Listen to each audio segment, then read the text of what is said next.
one of the most hurtful things that men have to deal with, or some men have dealt with, I hope if you never dealt with it, I hope you never do, is to find out that your wife is cheating on you.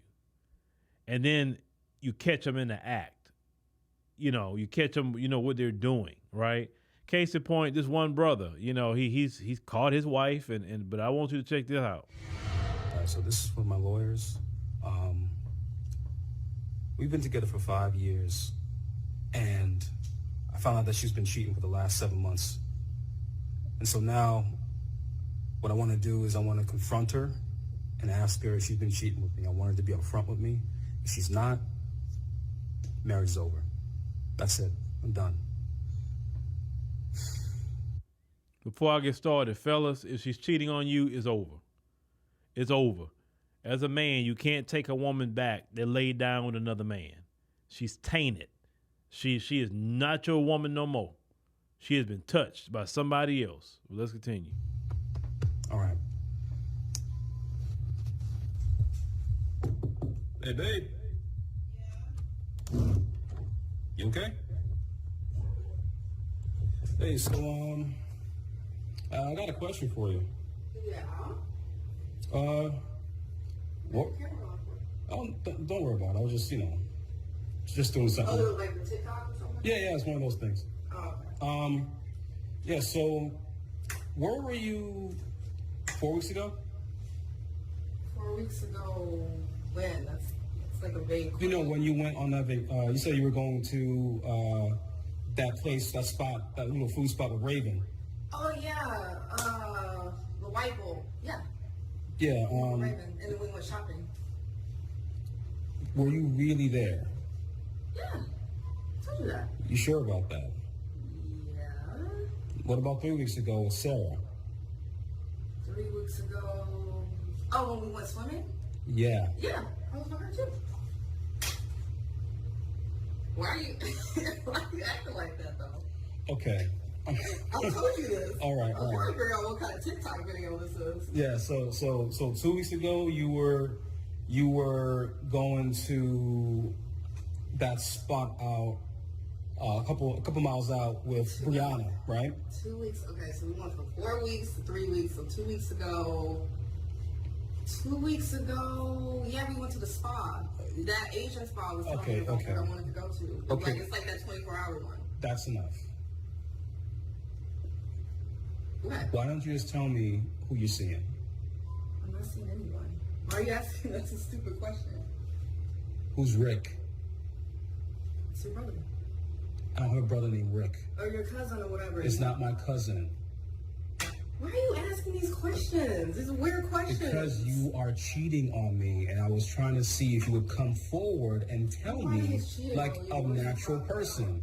Okay, so those messages in your phone where you were saying, "Oh, I love you. Oh, this is the best I've ever had.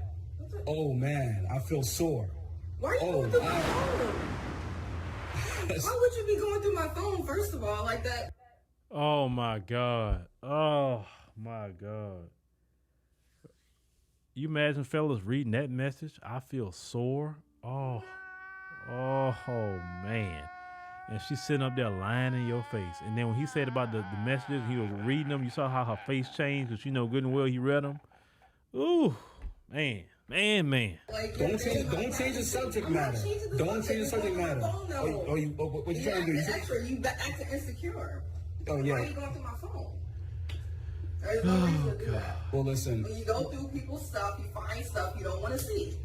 Oh, so now you're gonna blame me for this then? I'm just saying, you didn't need to go through my phone. Like, why are you going through my phone? And why are you stop recording? I want to stop recording. Oh my gosh, you're acting extra. Always been insecure. You know what? We're done. Done with what? Like, this marriage is over. What are you talking about? This is from our lawyers. Why are you really? Yeah, just. You gotta be petty like that. Why are you recording?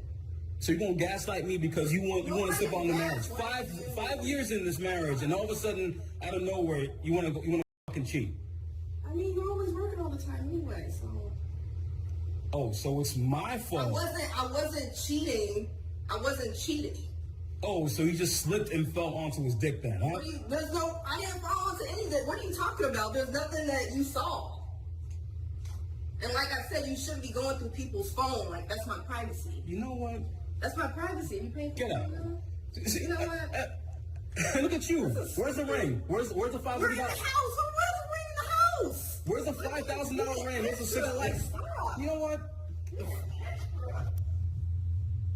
Just for my lawyers. I don't know how it's gonna turn out, but you got the evidence here. I'm done. And ladies, let me tell you something about that. Sometimes that is a villain's origin story. They didn't start off a villain, but they have an experience like that, then they become a villain. Now, I don't suggest for men to become villains too much, but I kind of understand it especially when you're dealing with a situation like that. But I don't suggest that. What I suggest for like a man like that, he was talking to me. I was like, bruh, look, man, go ahead on get your divorce, man. Work on yourself. I was looking at him like, bruh, get in the gym, go work out hard. I would tell that brother, man, work out about 6 days a week. Man, go vegan. Man, dedicate at least 6 months to about 6 days a week, brother. Just working out, so because the working out is going to keep that stress level down. You're not going to be thinking about things. You can just work out sometime, right? And just get your paper up, travel. That's the first thing you need to do, go travel somewhere. That's the first thing I would tell a man to do. Is when you're dealing with a situation like that, you need to travel. Get out of here. Go to another country. If you got the ability to go to another state somewhere where you just get out of your city and go somewhere different. But let me tell you why that's important. Because when you get out of your city and even your state, you're in a different environment. So even though, yes, it happened, but you're just in a different place where you can even think, go enjoy yourself, man. Like I said, just do whatever you got to do. Of course, you're going to have to go to court and handle all that mess, right? But the working out, take care of yourself. If you got a job, work many hours as you can. You're by yourself now. If you can work 60 hours, 72 hours, a week if you want to, fine. If you got a business, throw yourself into your business. Try to get your paper up. That's the thing, rebuilding all over again. Because even when you catch a woman cheating, you're still going to take a hit, unfortunately. Especially with these no-fault divorce states, you're going to take a hit. So she can get half of this, half of that. You got a kid, you go get child support. Or when you come out of a marriage as a man, you're going to be hurt financially too, not just hurt emotionally. But start over. Because let me tell you something, I started over, brothers. I started over.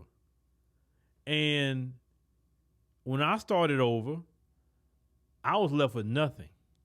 I started over in an apartment with an air mattress. I had me a couple of pots and pans, and I was only eating on $60 a week at the time. And sometimes I would even save some money and not eat as much, just so I could have some money to take my kids out when the weekend that I would have them. You understand? And my wife even told me that, she said that's one of the things that she actually loved about me is that when I told her that what I was doing and she saw I was doing that, she was like, wow, this man will even hold back his, food so he could give stuff to his kids. She said that really impressed her about me. And I'm like, well, I didn't tell you that to impress you. I was telling you the truth at the time, right? But I went, fellas, 6 months without furniture, sleeping on the floor. When I had a house prior to that, I had a house full of furniture. I had a house I was paying for. Nice front garden and all that. I was a big landscaping person. I used to love doing all the flowers and all that stuff. I remember the neighbor next door, she always come over, what you planting now? And all that. The lady would come over and everything. And yeah, the neighbors were real cool and all that, right? But so I started over. But let me tell you what, that was the best thing that ever happened to me, fellas. The best thing ever. So don't look at so your wife cheats on you and something like this happens. Thank God it happened. Thank God, actually. I thank God that happened to me because I can relate to this man. The same thing happened to me. I can relate to it. And that was the best thing that ever happened to me. The best. As I look back on it, I'm glad I dealt with those issues. I'm glad. Because if I didn't deal with that, I wouldn't be where I'm at today. I wouldn't have the wife I have today. That would have never happened, right? So it's a beautiful thing. So don't always look at it that she cheats on you as a bad thing. Look at that and say, you know what? That means that God want me with another woman. Wherever she come from. He want me with another woman, and you not it. So thank you for doing what you do. Yes, I'll lick my wounds. Yes, I'll get some therapy. I'll travel. I'll do whatever I got. I'm going to work on myself, work on my paper, get my life together all over again. And I'm going to be better than what I was before, because this is not the end. This is just the beginning. So that's why I tell all men who go through a situation like that, that's not the end. It's just the beginning. The only thing that hurt me at the time was not, you go from having your kids every day to every other weekend. That was hard. That was the hardest thing ever for me, was that. But I had to learn to get process that too. But hey, it's all right. Now I look back on it as a distant memory and a learning lesson. But let me know what y'all think about it. Fellas, have you been through situations like this? Where you find out your wife was cheating on you and just still trying to gaslight and lie in your face, even though you caught her? Let me know.